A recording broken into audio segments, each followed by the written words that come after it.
प्रयागराज का माघ मेला जहां आस्था का सैलाब उमड़ रहा है, वहां इस बार शंकराचार्य की पदवी को लेकर कानूनी जंग छिड़ गई है। माघ मेला प्राधिकरण ने स्वामी अविमुक्तेश्वरानंद सरस्वती को एक नोटिस जारी कर हड़कंप मचा दिया। प्रशासन का कहना है कि जब मामला सुप्रीम कोर्ट में विचाराधीन है तो स्वामी जी शंकराचार्य शब्द का इस्तेमाल कैसे कर रहे हैं। प्रयागराज माघ मेला प्राधिकरण ने स्वामी अविमुक्तेश्वरानंद और शंकराचार्य संबोधन पर कड़ा रुख अपनाया है। सुप्रीम कोर्ट के 2022 के स्थगन आदेश का हवाला देते हुए प्रशासन ने उनसे जवाब मांगा है कि वे विचाराधीन मामले के बावजूद खुद को ज्योतिष पीठ का शंकराचार्य कैसे घोषित कर रहे हैं। प्रशासन ने नोटिस में स्पष्ट किया कि माघ मेला 2025-26 के दौरान स्वामी अविमुक्तेश्वरानंद के शिविर में लगे बोर्डों पर उन्हें ज्योतिष पीठ का शंकराचार्य प्रतिष्ठित किया जा रहा है। दरअसल ये पूरा मामला ज्योतिष पीठ के शंकराचार्य पद के अभिषेक से जुड़ा है। इस प्रमाण की आपको जरूरत है। ये प्रशासन तय करेगा कि हम शंकराचार्य हैं कि नहीं है। उत्तर प्रदेश का मुख्यमंत्री तय करेगा कि भारत का राष्ट्रपति तय करेगा। भारत के राष्ट्रपति को भी अधिकार नहीं है कि वो तय करे कि कौन शंकराचार्य है। शंकराचार्य का निर्णय शंकराचार्य करते हैं और हम निर्णित हैं। पुरी के शंकराचार्य जी ने हमारे बारे में कुछ नहीं कहा है। उन्होंने न तो कहा कि ये नहीं है और उन्होंने न तो कहा कि ये है। वो साइलेंट है। उनका जो एफिडेविट सुप्रीम कोर्ट में आया था, पहले बताया गया कि उन्होंने विरोध किया है। जब हम लोगों ने एफिडेविट की कॉपी निकाली, उसमें उन्होंने लिखा हुआ है कि हमसे कोई समर्थन मांगा नहीं गया, इसलिए हमने दिया नहीं है।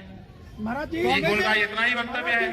तो दो शंकराचार्यों का प्रत्यक्ष लिखित व्यवहारिक समर्थन और तीसरे पीठ के शंकराचार्य की मौन स्वीकृति हमारे साथ है। और कौन शंकराचार्य है ज्योतिष पीठ का, बताइए। स्वामी जी हम हैं ज्योतिष पीठ के शंकराचार्य, निर्विवाद रूप से है। और अगर कोई विवाद उठाता है, इसका मतलब कि वो दूषित भावना वाला है। और अगर जो अपने आप को कहता है कि मैं ज्योतिष पीठ का शंकराचार्य हूँ, वो आकर के बात करे। साल 2022 में सुप्रीम कोर्ट ने स्वामी अविमुक्तेश्वरानंद के शंकराचार्य के रूप में पट्टाभिषेक पर रोक लगा दी थी। कोर्ट ने यथास्थिति बनाए रखने का आदेश दिया था। प्रशासन ने इसी आदेश को आधार बनाकर पूछा है कि विचाराधीन मामले के बावजूद वे खुद को ज्योतिष पीठ का शंकराचार्य कैसे घोषित कर रहे हैं। स्वामी अविमुक्तेश्वरानंद का खेमा इसे धर्म का प्रहार बता रहा है। उनके समर्थकों का तर्क है कि शंकराचार्य का पद धार्मिक परंपराओं में तय होता है, न कि प्रशासनिक आदेशों से। हालांकि प्रशासन की सख्ती ने मेले के आध्यात्मिक माहौल में राजनीतिक और कानूनी चर्चाएं तेज कर दी है और सबकी नजरें स्वामी अविमुक्तेश्वरानंद के जवाब पर टिकी है। क्या वे अपनी पदवी के इस्तेमाल को लेकर कोई तकनीकी दलील देंगे? ये मामला एक बार फिर कोर्ट की दहलीज पर नई रार पैदा करेगा। आपको बता दें कि प्रशासन की इस कार्रवाई ने माघ मेले में संतों के बीच एक नई बहस छेड़ दी है।